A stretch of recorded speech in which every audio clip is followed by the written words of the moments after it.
শিব ভক্তদের বাস আটকে হেনস্থা করার অভিযোগ উঠল রামপুরহাট মহকুমা পরিবহন দপ্তরের বিরুদ্ধে। ঘটনার সূত্রপাত বুধবার সকালে উত্তরপ্রদেশ থেকে আসা একটি বাসে শিব ভক্তরা কলকাতার উদ্দেশ্যে জল ঢালতে রওনা দেন। বাসটি দুপুর 11টা নাগাদ মল্লারপুরের 14 নম্বর জাতীয় সড়কে পৌঁছতে রামপুরহাট মহকুমা পরিবহন দপ্তরের আধিকারিকরা সেটি আটকে দেন। অভিযোগ, ইসলামপুর চেকপোস্টে বাসটির কাগজপত্র চেক করার পর চালান ইস্যু করা হলেও মল্লারপুরে এসে সেই চালানকে নকল বলে দাবি করে প্রশাসন। ফলে বাসটিকে দীর্ঘ সময় ধরে মল্লারপুর কিষান মান্ডিতে আটকে রাখা হয়। বাসের যাত্রীদের অভিযোগ, সকাল থেকে রাত 10টা পর্যন্ত আটকে রেখে দেওয়া হয় তাদের।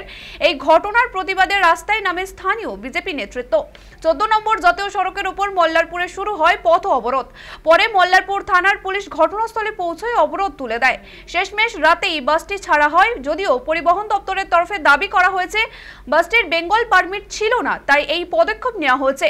অপরদিকে বিরোধীদের পাল্টা প্রশ্ন, তাহলে ইসলামপুর চেকপোস্টে কেন কাগজপত্র যাচাই করে নকল চালান দেওয়া হলো? এই ঘটনাকে ঘিরে ফের প্রশাসনের ভূমিকা নিয়ে উঠেছে একাধিক প্রশ্ন।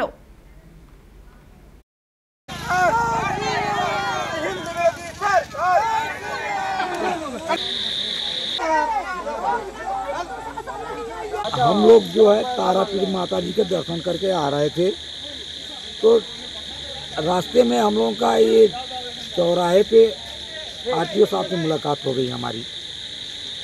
तो उन्होंने हमारी गाड़ी का टैक्स मांगा, जो कि बंगाल स्टेट का टैक्स उन्होंने मांगा।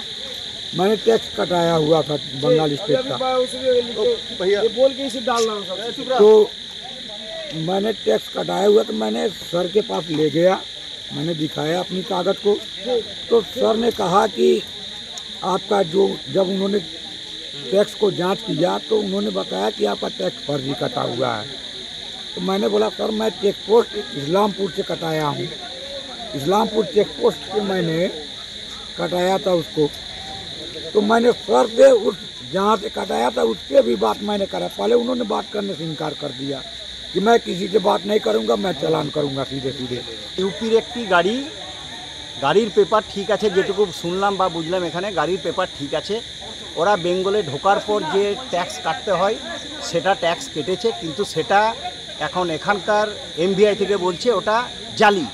তো জালি যদি কেউ করেছে তাহলে বেঙ্গল থেকে আমাদের করেছে, ইউপির লোকে তো কোনো দোষ নেই, আর ইউপি বাসেরও কোনো দোষ নেই।